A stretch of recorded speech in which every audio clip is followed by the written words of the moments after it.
साथ मैं हूं अर्पिता आर्य और दिल्ली के दंगल में एमसीडी चुनाव की वोटिंग में सिर्फ 1.5 घंटे बचे हैं, लेकिन मतदान की रफ्तार अब भी सुस्त है। दोपहर 2 बजे तक सिर्फ 30%, जी हां, सिर्फ 30% वोट पड़े हैं और पिछली बार करीब 54% मतदान हुए। इस बार इतने वोट पड़ने की उम्मीद भी अभी तक फिलहाल जो दिख रहा है वो नहीं है। दिल्ली के सीएम केजरीवाल समेत तमाम नेताओं ने लोगों से वोट डालने की अपील की, बढ़ चढ़कर सामने आने की अपील की, लेकिन इसका असर फिलहाल मतदाताओं में दिख नहीं रहा है। वोट की रफ्तार अभी सुस्त सी है। झुग्गी झोपड़ी इलाकों में मतदाताओं में रुझान जरूर दिखा है, लेकिन जो पॉश इलाके हैं वहां पर लोग घरों में ही अभी दुबके हैं। दिल्ली के तमाम बड़े नेताओं ने वोटिंग जरूर की है। सीएम केजरीवाल ने पूरे परिवार के साथ वोट डाला और वोट की अपील भी की, आप निकलिए घर से और वोट डालिए। अब जरा आपको ग्राफिक्स के जरिए भी हम आपको दिखा रहे हैं किस तरीके से दोपहर 2 बजे तक मतदान का प्रतिशत अभी तक सामने आया है, जो ये दिखा रहा है करीब करीब देखिए 30% ये मतदान अभी हुआ है, जो चिंता में डाल रहा है कि ये जो वोटर है वो आखिरकार घरों से बाहर क्यों नहीं निकल रहे हैं, सुस्ती की आखिर वजह क्या है। पिछली बार से भी अगर देखिए तो लग रहा है कि इस बार मतदान कम हो सकता है। तो ये हालांकि इसको लेकर भी कई राजनीतिक दल अपनी अपनी बातें कहते हैं कि नाराजगी है लोगों में, बीजेपी सरकार से नाराज हैं इसलिए वोट करने नहीं निकल रहे। तमाम सारी बातें अपने अपने तरीके से दल कर रहे हैं, लेकिन फिलहाल जो यथास्थिति है, जो इस वक्त स्थिति है वो ये कि 30% के करीब करीब अभी दोपहर 2 बजे तक हम आपको बता रहे हैं मतदान हुआ है। 5:30 बजे तक मतदान होना है। अपील अभी भी हम आज तक के दर्शकों को भी कर रहे हैं कि घरों में ना बैठे, अपने मताधिकार का प्रयोग तो जरूर ही करें। अब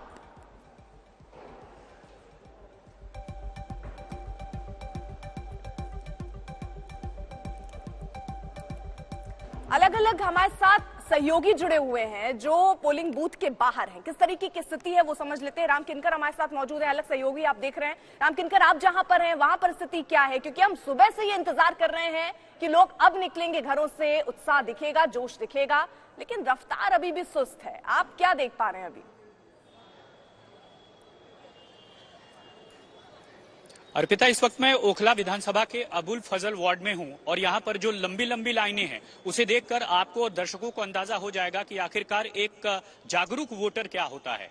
अब आप सीधे तस्वीरों में देख सकते हैं किस तरह से महिलाओं के साथ साथ जो पुरुष हैं वो यहां पर मौजूद हैं और अपनी बारी का इंतजार कर रहे हैं।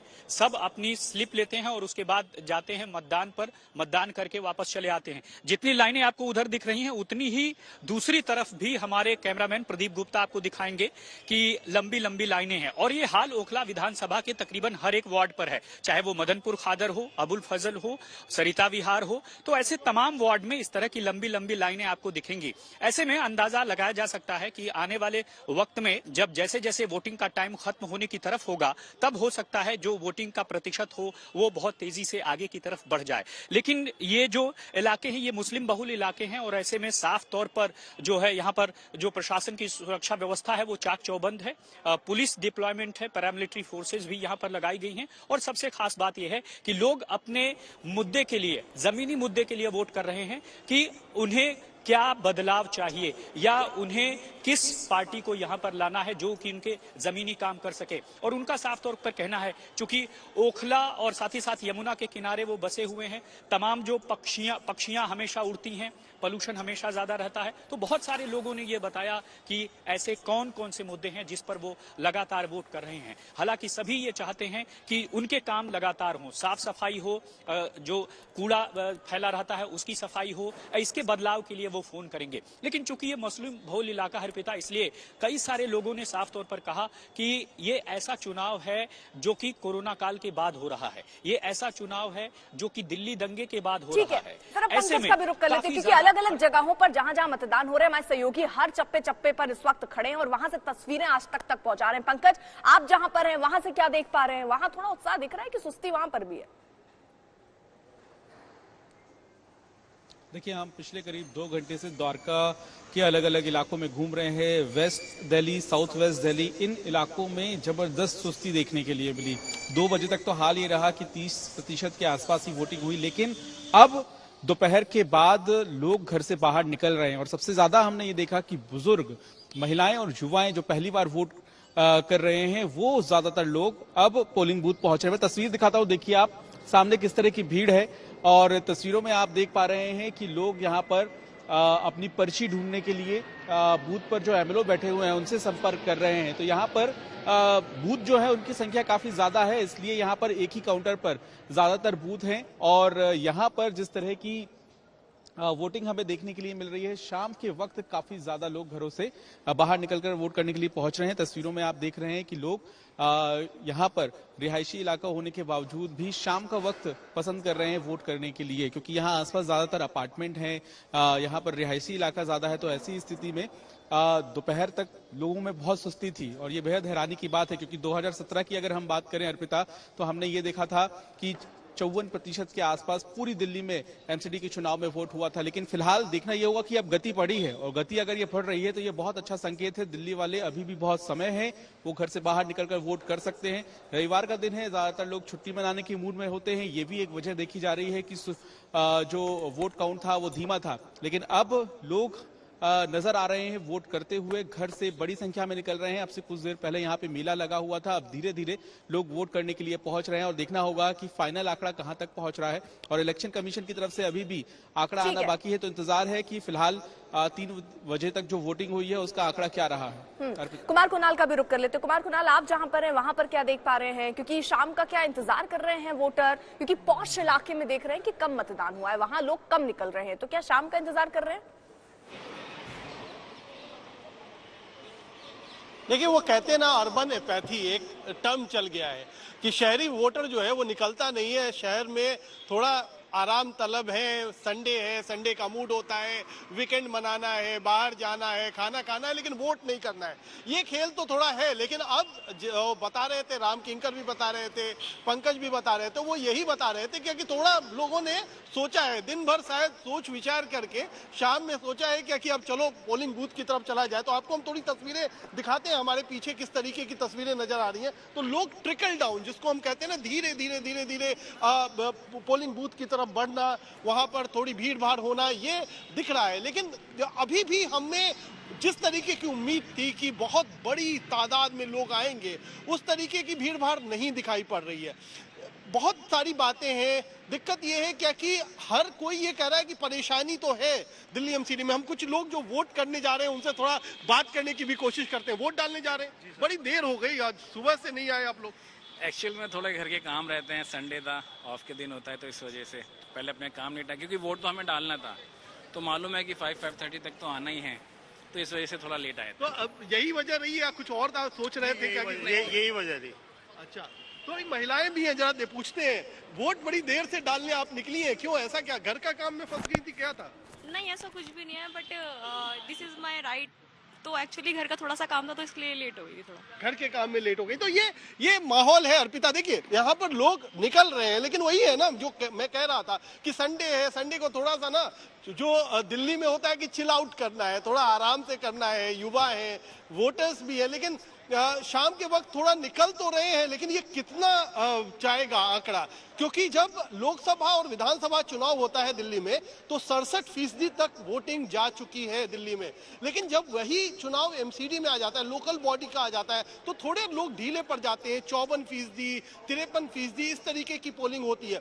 इस बार भी आंकड़ा कमोबेश वही 50-55 के बीच में रहने की उम्मीद है। लेकिन ये एक बड़ी चिंता की बात है, क्योंकि सबसे ज्यादा अगर जरूरत लोगों को पड़ता है तो अपने काउंसलर से पड़ता है, पार्षदों से पड़ता है, चाहे वो सड़क बनवानी हो, अपने गली की साफ सफाई करवानी हो, पार्कों की व्यवस्था करवानी हो। फिर भी लोग क्यों थोड़ा हिचकते हैं निकलने में, ये समझ से परे अभी तक। लेकिन शायद लोग निकले और जमकर वोट करें आने वाले। ठीक है आशुतोष, आप जिस जगह पर हैं वहां पर क्या स्थिति देख रहे हैं आप? वो कौन सा इलाका है जहां पर आप हैं, और क्या वहां पर भी अब धीरे धीरे रफ्तार बढ़ रही है जो मतदान करने के लिए पहुंच रहे हैं उनकी? ये दिल्ली का सिविल लाइंस है, और दिल्ली के कुछ इलाके ऐसे हैं जहां पर ब्लैक कॉफी क्लास रहता है। ये वही क्लास है जो हर चीज पर तमाम समस्याएं तो गिनाता है, लेकिन मतदान में जब उसके कर्तव्य की बात आती है तो वो पीछे रह जाता है। मैं सुबह से घूमा east Delhi, north east Delhi, और वहां देख करके ऐसा लगा कि शायद ये रफ्तार पकड़ेगी। लेकिन मेरे पीछे की तस्वीरें, जब आप इस इलाकों में आते हैं, पौष इलाकों में आते हैं, इक्का दुक्का लोग दिख रहे हैं। लेकिन अब मैं उम्मीद छोड़ चुका हूं कि शायद 50-52% से ज्यादा मतदान हो। लेकिन सुबह जब घूम रहा था east Delhi, north east Delhi, उन इलाकों में जहां पर छोटे कस्बे हैं, जहां पर गरीब आबादी ज्यादा रहती है, तो एक बार को ये उम्मीद लगी कि 2017 में जब चुनाव हुआ था नगर निगम का, गर्मी का महीना था, अप्रैल एंड चल रहा था, गर्मी की वजह से लोग पीक गर्मी हो जाती है, अप्रैल में नहीं निकले। इस बार उम्मीद थी कि देखिए सर्दी का महीना है, गुलाबी ठंड है और लोग कम से कम धीरे धीरे निकल करके आएंगे वोट डालने के लिए, हेजिटेंसी नहीं होगी, मौसम भी अच्छा है। लेकिन वो जब आप देखिए कि क्लास कैसे बटा है, जितने आप गरीब इलाकों में जाएंगे, कोई भी इलाका हो जहां पर साधारण लोग रहते हैं, मध्यम वर्गीय लोग रहते हैं, निम्न मध्यम वर्गीय लोग रहते हैं, वहां पर लाइनें हैं। जैसे आप उन इलाकों में जाते हैं जो 4 पहिया गाड़ियों में उसके ऊपर रहते हैं, वहां आप देखेंगे कि बहुत ज्यादा मतदान के प्रति उनके अंदर उत्सुकता दिखाई नहीं पड़ रही है। सुबह भीड़ थी, अब जो लोग बचे इक्का दुक्का ही है। इसीलिए ये बात पूरी संभावना है कि शायद 54-55% जो पिछली बार का आंकड़ा था वो पार ना हो पाए। और शायद इसी वजह से देखिए चुनाव आयोग को भी चिंता थी, इसीलिए कल बाकायदा एक ऐतिहासिक है कि चुनाव आयोग, केंद्रीय चुनाव आयोग ने प्रेस रिलीज जारी करके कहा था कि शिमला से सूरत तक वोटर्स एक अर्बन एपैथी दिखा रहा है, यानी कहीं ना कहीं शहरी उदासीनता दिखा रहा है वो मतदाता जो है वोटिंग को लेकर के। और आज हम दिल्ली के नगर निगम चुनाव में भी यही देखते हैं। हाँ, ये बात और है कि नगर निगम चुनाव में हमेशा जो मतदान प्रतिशत रहा है वो विधानसभा लोकसभा के मुकाबले कम रहा है, लेकिन अगर 50% से भी कम मतदाता वोट डालने अगर आता है तो ये सीधा उन मतदाताओं पर भी सवाल करता है कि आपको साल भर 5 साल समस्याएं गिनाते तो हैं, आप हमेशा अधिकार तो चाहते हैं, लेकिन जब कर्तव्य पर चलने की बात आती है जिसमें मतदान सबसे बड़ा है, आप उसी का इस्तेमाल नहीं करते हैं। फिलहाल मैं जो तस्वीर देख रहा हूँ पूरा डेजर्टेड है, 5-10 लोग अंदर हैं और अब बहुत ज्यादा मुझे उम्मीद नहीं है कि सिविल लाइंस के लोग निकल करके आएंगे यहाँ वोट डालने के लिए। अर्पिता, ठीक है, जल्दी से विनोद जी और संजय जी भी हमारे साथ स्टूडियो में मौजूद है, उनका भी रिएक्शन ले लेते हैं। संजय जी, इसको किस तरीके से आप देख रहे हैं, क्योंकि मतदान करने के लिए उत्साह कम होना ये क्या संदेश दे रहा है? देखिए, 2-3 चीजें मुझे लगता है इसके कारण मतदान कम होता हुआ हमें दिख रहा है। एक तो संडे का दिन, मुझे नहीं लगता है कि जब आप अगर आप पिछले 5, 10, 15 साल, 20 साल के इतिहास को देखें तो शायद ही कभी छुट्टी के दिन, संडे के दिन वोटिंग रखी गई होगी। मुझे पता नहीं किन वजहों से संडे के दिन वोटिंग रखी गई है। और अगर आप संडे के दिन वोटिंग रखेंगे तो आप लाख कोशिश कर लें, पार्टियां लाख कोशिश कर लें, ये उदासीनता दिखाई पड़ेगी दिल्ली जैसे बड़े शहर में। दूसरी बात, कंफ्यूजन का भी एक माहौल रहता है, क्योंकि एमसीडी के चुनाव का वोटर लिस्ट अलग है और विधानसभा के चुनाव का वोटर लिस्ट अलग होता है। कई बार पोलिंग स्टेशन भी अलग अलग होते हैं, तो मतदाता ये मान बैठता है कि जिस पोलिंग स्टेशन में उसने पिछली बार विधानसभा में वोट दिया था, इस बार भी वहीं जाके वोट डालना है। और जब वहां पहुंचता है तो पता चलता है ये उसका बूथ है नहीं, ये उसका वोटर लिस्ट में वहां पे नाम नहीं है, किसी कहीं और पे नाम हो सकता है। तो कई बार इससे भी उदासीनता हो जाती है, 1-2 बूथ पर घूमते हैं और फिर वापस चले आते हैं।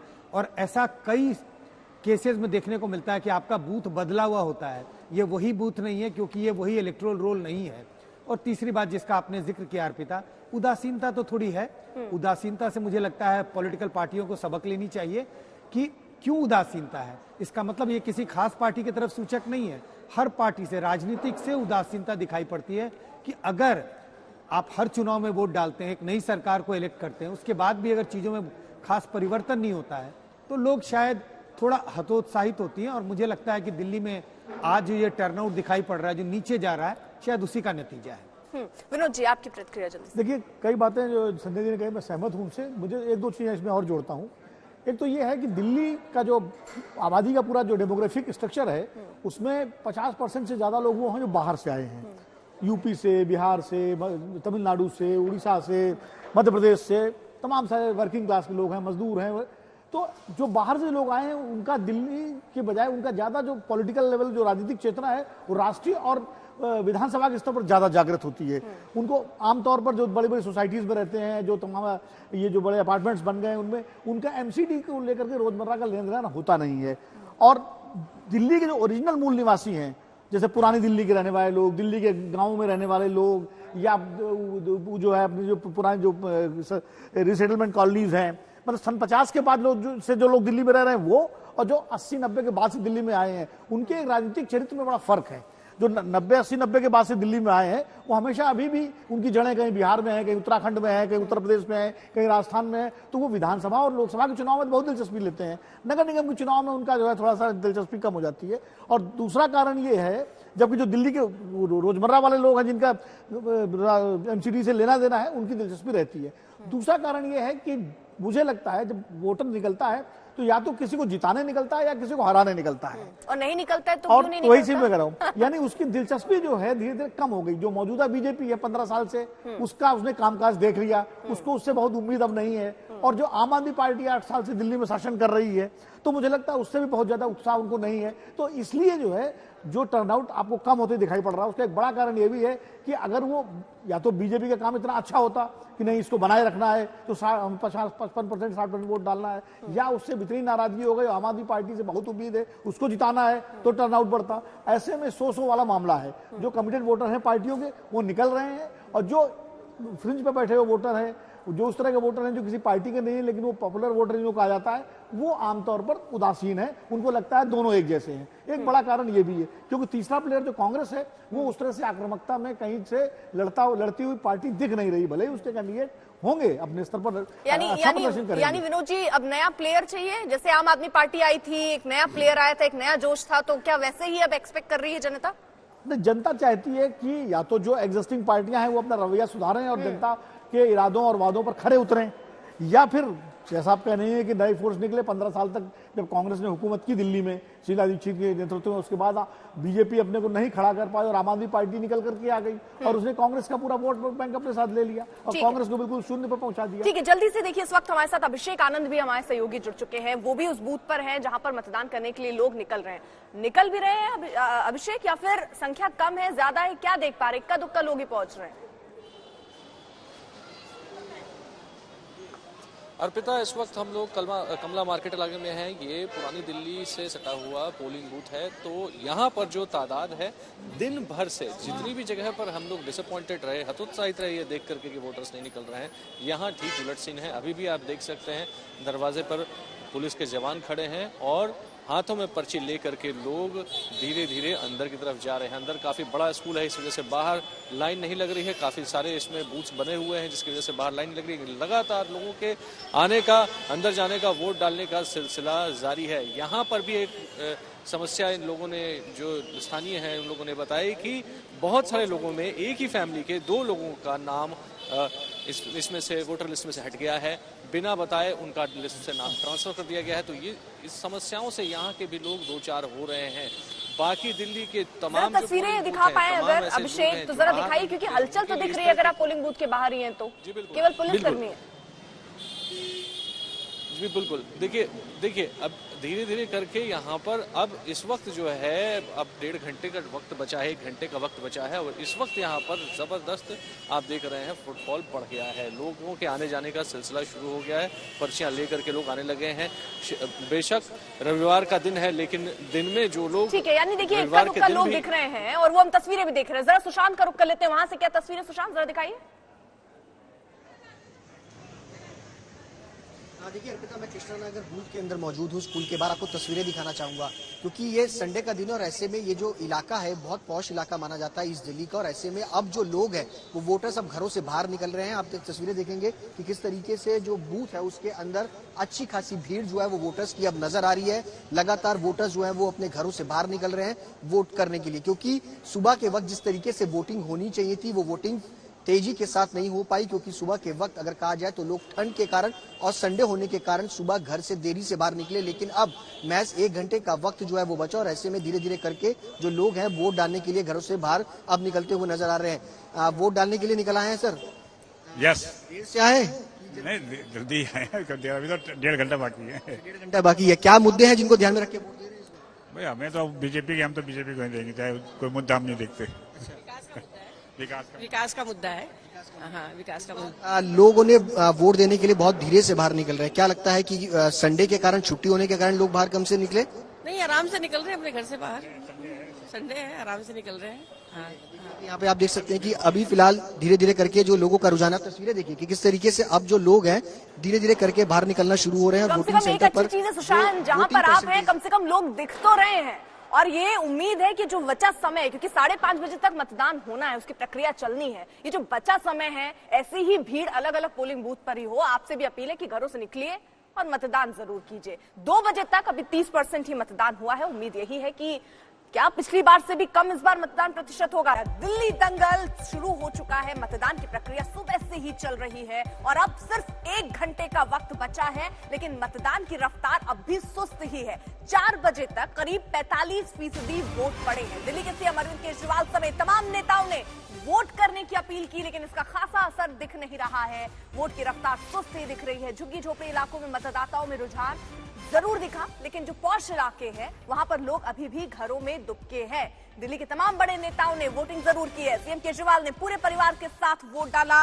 बड़ा अपडेट इस वक्त यही कि 4 बजे तक 45% करीब मतदान हो चुका है। और जरा 21 तस्वीरों के माध्यम से देखिए एमसीडी चुनाव को लेकर किस तरीके से उत्साह, जोश या सुस्ती देख सकते हैं। कुछ जगहों पर जहां लोगों की तादाद ज्यादा दिखी तो कहीं पोलिंग बूथ पर इक्का दुक्का लोग ही नजर आए। शाम का इंतजार किया गया कि हो सकता है शाम में लोग घरों से बाहर निकले, लेकिन अभी भी बहुत जगह की तस्वीरें ऐसी हैं कि लोग इक्का दुक्का ही नजर आ रहे हैं।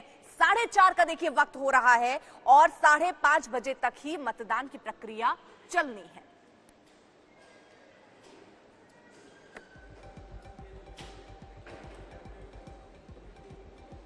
तो सुबह से ही मतदान की प्रक्रिया चल रही है। अब सिर्फ 1 घंटे का वक्त बचा है, लेकिन आज पूरे दिन किस तरीके का घटनाक्रम रहा उससे जुड़ी एक रिपोर्ट आपको दिखाते हैं।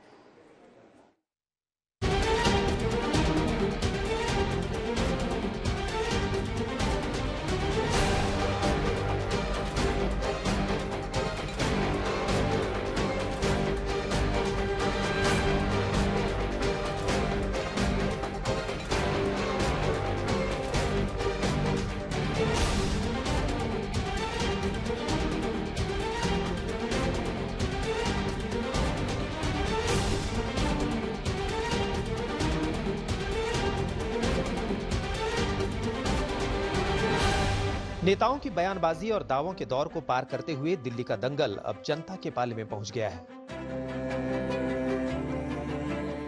आज दिल्ली नगर निगम चुनाव की वोटिंग हो रही है। सुबह 8 बजे से दिल्ली में मतदान जारी है। शाम 5:30 बजे तक वोटिंग का समय तय किया गया है। सुबह 8 बजे जब मतदान शुरू हुआ तो दिल्ली की जनता में उत्साह दिखा। लोग लाइनों में लग गए, लेकिन जैसे जैसे समय बीतता गया मानो वोटर्स की रफ्तार कम हो गई।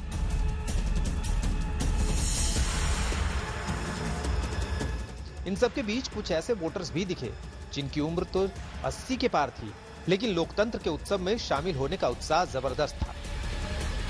यही सोच के आया अपना सुख शांति के लिए, और क्या मतलब हमारे लिए तो भाई सुख शांति है। पानी की, बिजली की, सीवर की, सड़क की सगली प्रॉब्लम पूरी कर रखी है, समझ लिए। तो हम तो देंगे ही देंगे वोट। मतदान वाले दिन एक बात बहुत कॉमन होती है, वो है वोटिंग से पहले नेता का पूजा पाठ। प्रत्याशियों और पार्टी के दिग्गज नेताओं को देखकर ऐसा लगता है मतदान वाले दिन इनसे बड़ा भक्त कोई नहीं, इनसे बड़ा कोई आस्थावान नहीं। दिल्ली कांग्रेस के अध्यक्ष अनिल चौधरी सुबह सुबह वोट डालने के लिए तैयार हुए। सबसे पहले पूजा करने के लिए मंदिर गए और फिर पोलिंग बूथ पर। अनिल चौधरी दिल्ली के दल्लूपुरा पोलिंग बूथ पर वोट डालने गए थे, लेकिन जब पोलिंग बूथ के अंदर गए तो मतदान कर्मी ने उन्हें वोट डालने से रोक दिया, क्योंकि अनिल चौधरी का नाम वोटर लिस्ट में नहीं था। अनिल चौधरी वोट नहीं डाल पाए। इसको गायब नहीं कह सकता जब तक ऑफिशियल कोई स्टेटमेंट ना आए, लेकिन मुझे अभी कहा गया कि नाम डिलीशन लिस्ट में नहीं है, जो मुझे दिखाया गया, लेकिन वोटर लिस्ट में भी नहीं शो हो रहा है। तो कहीं कहीं और किसी बूथ पे नहीं, एक बार चेक कर लेते हैं, फिर फाइनली मैं बोलता हूँ। लेकिन मैंने वोट डाला है और मैं एक जागरूक नागरिक भी हूँ, अपनी वोट का भी ध्यान रखता हूँ। लेकिन मेरी वाइफ ने वोट डाला है, मैं भी वोट अपनी ढूंढ रहा हूँ, मिल जाएगी। अनिल चौधरी ने दावा किया कि उनका नाम डिलीट लिस्ट में भी नहीं है, इसलिए उन्हें उम्मीद है कि वो उसका समाधान निकालेंगे। वोटर लिस्ट में नाम कटने का मामला सिर्फ अनिल चौधरी तक सीमित नहीं है। बीजेपी सांसद मनोज तिवारी ने आरोप लगाया कि यमुना विहार इलाके में करीब 500 लोगों का नाम लिस्ट से काट दिया गया है। तिवारी ने यह भी दावा किया कि जिनके वोट कटे हैं वो बीजेपी समर्थक हैं। आप यहाँ देखो, लगभग मेरे पास 500 से 600 लोग आ गए जिनका वोटर आईडी कार्ड है, आधार कार्ड है, वो लिस्ट से नाम गायब हो गया, लिख दिया गया deleted. Why deleted? Who inform to delete? किसने कहा कि हमारा वोट काट दीजिए? किसी ने नहीं कहा, सब लोग खड़े हैं यहाँ पे। तो ये, और वो सारे भारतीय जनता पार्टी समर्थक वोट हैं। तो क्या भारतीय जनता पार्टी समर्थक वोट या पता चले कि ये लोग इनके समर्थन करते तो आप उसको वोट काटने से ही हटा दोगे? किसने काटे वोट? कौन? ये काम दिल्ली सरकार का है। दिल्ली एमसीडी चुनाव की वोटिंग भले ही अभी जारी है, लेकिन बीजेपी और आप के समर्थक अभी से जश्न की तैयारी कर रहे हैं। दोनों पार्टियों के ग्राउंड जीरो वाले नेताओं ने दावा कर दिया कि रिजल्ट तो शाम को ही तय हो जाएगा। चुनाव आयोग तो सिर्फ औपचारिक ऐलान करेगा।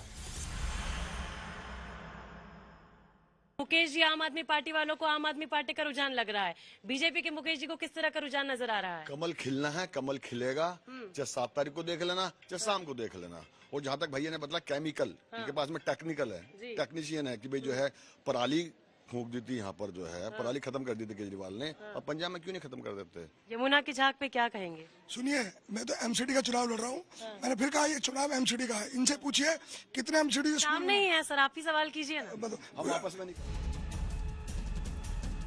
मतदान से पहले भी और मतदान के दौरान भी नेताओं के दावे और वादों का दौर है कि खत्म नहीं होता। इन दावों और कयासों पर अंतिम लगाम 7 दिसंबर को लगेगी, जब चुनाव आयोग परिणाम जारी करेगा। आज तक ब्यूरो।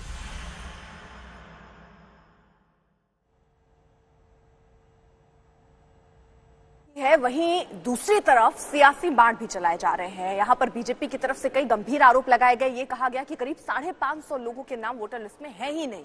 उसके जवाब में आम आदमी पार्टी भी कुछ ऐसे ही आरोप लगा रही है। उनसे हमने खास बातचीत की मनीष सिसोदिया से, सुनवाते हैं वो क्या कह रहे हैं।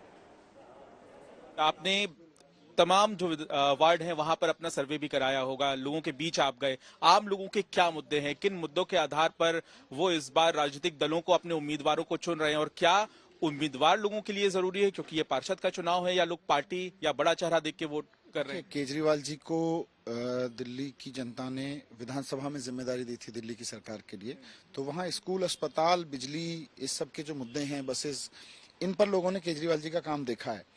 लोगों को ये समझ है कि एमसीडी का मेन काम है साफ सफाई करना, एमसीडी का मेन काम है गलियां बनवाना, एमसीडी का मेन काम है अंदर की गलियों की व्यवस्था रखना, वहाँ आवारा पशु न घूमे, दुकानदार ठीक से ईमानदारी से अपना काम कर सकें, उनको कोई हैरेसमेंट ना हो, लोकल एरिया का पार्कों का डेवलपमेंट होता रहे। तो लोगों को अब से समझ हो गई है, और आज मुझे पूरी उम्मीद है कि सब लोग मिलके इसी पर अपना निर्णय देंगे कि हम 15 साल से झेल रहे हैं, अब हमें गंदी दिल्ली नहीं देखनी। लेकिन ऐसा तो नहीं है, 15 साल से भाजपा भी सत्ता में रही है, उनके तमाम बड़े नेता भी दिल्ली में प्रचार करने के लिए पहुंचे, उससे आपको नुकसान तो नहीं होगा? पर उनके पास कुछ था नहीं, मतलब उनसे जनता पूछती थी कि भाई 15 साल में आपने कूड़ा साफ क्यों नहीं किया, ये कूड़े के पहाड़ इतने क्यों बढ़ गए, तो कोई जवाब नहीं होता था उनके पास में। वो इधर उधर की गालियां देके निकल जाते थे लोगों को, दूसरे लोगों को। अंतिम दिनों में आपने मिनी पार्षद की बात कही, क्या ये जरूरी था? आरडब्ल्यूएस एक्चुअली इफेक्टिवली नगर निगम की भूमिका निभाती रही है। नगर निगम में भारतीय जनता पार्टी ने जो जनता को धोखा दिया, साफ सफाई नहीं की, कोई इलाका विकसित नहीं किया, लोगों के पार्क ठीक नहीं रखे, तो आरडब्ल्यूएस ने एक्टिव होके, लोगों ने अपनी आरडब्ल्यूएस चुनी और आरडब्ल्यूएस ने एक्टिव होके लोगों से चंदा लेके वो भूमिका निभाई है। तो इम्तिहान बड़ा है और इसलिए आरोप और प्रत्यारोप भी लगने देखिए शुरू हो चुके हैं। और मीनाक्षी लेखी इस पूरे मामले पर क्या कह रही है, हमने उनसे जब बात की तो वो क्या कह रही है, सुनिए जरा। केंद्रीय मंत्री मीनाक्षी लेखी जुड़ रहे हैं। मैम, पहला सवाल, एक नाराजगी है कि एफ्लुएंट कम्युनिटीज में रहने वाले दिल्ली की जनता वोट डालने नहीं आते, आप इन लोगों को क्या कहेंगे जब वोट? मैं सबसे रिक्वेस्ट करूंगी कि हमारे देश में हम सबकी स्टेक है और दिल्ली के अंदर हम सबकी स्टेक है।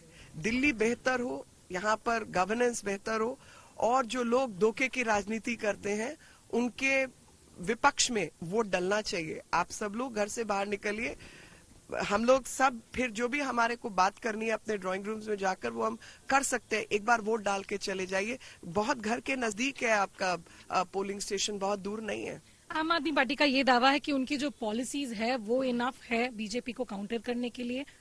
हाँ जी, बिल्कुल, हम तो मानते हैं कि उन्होंने ही कहा, केजरीवाल जी हमारे सबसे बड़े मैस्केट है, जिन्होंने कहा कि आप ईमानदार सरकार के लिए वोट करें।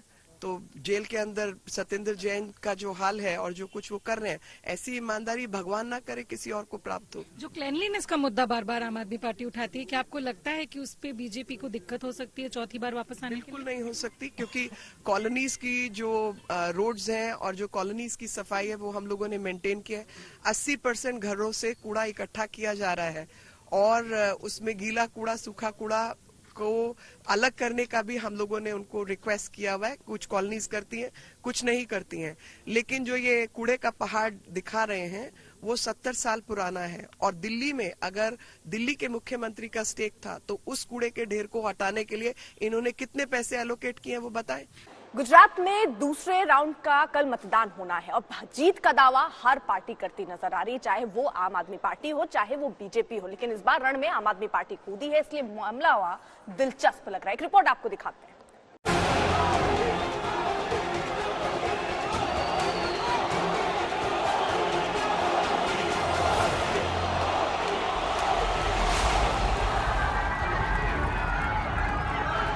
આ ચૂંટણીમાં મારી તમારી પાસે એક અપેક્ષા છે, દરેક પોલિંગ બૂથના રેકોર્ડ તોડશો એમને કહેજો કે આપણા નરેન્દ્રભાઈ પાટણ આવ્યા હતા। पहले चरण में जीत को लेकर आश्वस्त प्रधानमंत्री दूसरे चरण में गुजरात के लोगों से रिकॉर्ड मतदान क्यों चाहते हैं? क्या इसकी वजह वहां पर उनका गृह क्षेत्र होना है या फिर पिछली बार कई इलाकों में कांग्रेस का उम्मीद से बेहतर प्रदर्शन? क्या कांग्रेस को हारा हुआ बताकर वो कोई माइंड गेम खेलते हैं? पहला चरण में गुजरातनी जनताए भारतीय जनता पार्टीनो डंको वगाड़ी दीधो छे। पहला चरण में ज्यां मतदान थयुं छे भूतकाळना बधा रेकॉर्ड तोड़ीने भारतीय जनता पार्टी विजयी बनवाई छे। पहले चरण में बीजेपी का डंका बजाने वाले प्रधानमंत्री के मन में एक आंकड़ा है जो किसी कांटे की तरह उन्हें चुभ रहा है और वो इस बार उसका पूरा इलाज करना चाहते हैं। 2002 में बीजेपी को 127 सीट मिलती है, 2007 में 117, 2012 के चुनाव में बीजेपी 115 सीट पाती है और 2017 में 99 सीट मिलती है। कांग्रेस को 2002 में 51 सीट, 2007 में 59, 2012 में 61 और 2017 में 77 सीटें मिलती हैं। आंकड़े कहते हैं कि 2002 के बाद से कांग्रेस की सीटें गुजरात में बढ़ रही हैं, बीजेपी की सीटें घटी हैं। प्रधानमंत्री जानते हैं कि इस बार रिकॉर्ड जीत दर्ज करने के लिए उन्हें बीजेपी की सीटों की संख्या में आ रही इसी ढलान को किसी भी हालत में रोकना होगा। इसीलिए प्रधानमंत्री रोड शो करते हैं, रैलियां करते हैं, गुजरात की जनता को समझाते हैं कि क्यों बीजेपी को दोबारा रिकॉर्ड मतों से जिताना राज्य और देश के भविष्य के लिए अच्छा है। 25 વર્ષ પછી ગુજરાત કેવું હોય, ગુજરાત કેટલું સશક્ત હોય, ગુજરાત કેટલું સમૃદ્ધ હોય, ગુજરાત કેટલું દિવ્ય હોય, ગુજરાત કેટલું ભવ્ય હોય, ગુજરાત કેટલું વિકસિત હોય, એનો મજબૂત પાયો નાખવા માટે આ વખતનું મતદાન છે। दूसरे चरण में जहां वोटिंग होनी है उसमें उत्तरी गुजरात के 6 जिलों की 32, मध्य क्षेत्र की 10 जिलों की 61 सीटें शामिल हैं। उत्तरी गुजरात में कांग्रेस बीजेपी से बेहतर करती है। पिछली बार उत्तरी गुजरात में कांग्रेस ने 17, बीजेपी ने 14 सीट जीती थी। हालांकि 2012 के मुकाबले कांग्रेस को 2 सीटों का नुकसान, बीजेपी को 1 सीट का फायदा हुआ था। पिछली बार यानी 2017 के चुनाव में मध्य गुजरात में कांग्रेस को 2012 के मुकाबले 1 सीट का फायदा हुआ। इस तरह उसने न सिर्फ अपना गढ़ बचाया बल्कि बीजेपी को 1 ही सीट सही लेकिन नुकसान जरूर पहुंचाया। इस बार प्रधानमंत्री कांग्रेस की इसी किले में सेंध लगाना चाहते हैं। इसीलिए वो राहुल गांधी की भारत जोड़ो यात्रा में मेधा पाटकर की शामिल होने को मुद्दा बनाते हैं, जिन्होंने सरदार सरोवर बांध का विरोध किया था। आ हमारी उत्तर गुजरातनी धरती पानी वगर तरसती होय, अमारू बनासकांठा धूळनी डमरीओमां गुजारो करतुं होय, पाणी माटे में वलखा मारता होय अने जेणे पाणीने रोक्युं होय ने भाई ए पापने माफ कराय। जेणे पाणी रोक्युं होय ने पापने माफ कराय। 5 तारीख को जिन 14 जिलों की 93 सीटों पर मतदान है उनमें बीजेपी ने पिछली बार 51, कांग्रेस ने 39 सीट जीती थी। इस तरह चाहे बीजेपी हो या कांग्रेस, दोनों के लिए ये चरण अब बहुत अहम हो जाता है। इसकी एक बड़ी वजह इन इलाकों का मध्य प्रदेश और राजस्थान की सीमा से सटा होना भी है। इसमें आदिवासी बहुल पंचमहल क्षेत्र भी शामिल है। बीजेपी की रणनीति इस क्षेत्र में अपनी पकड़ को मजबूत करने की है। पिछली बार के चुनाव के बाद कांग्रेस के कई बड़े नेता बीजेपी में शामिल हुए हैं, जिसमें आदिवासी नेता मोहन भाई राठवा प्रमुख है।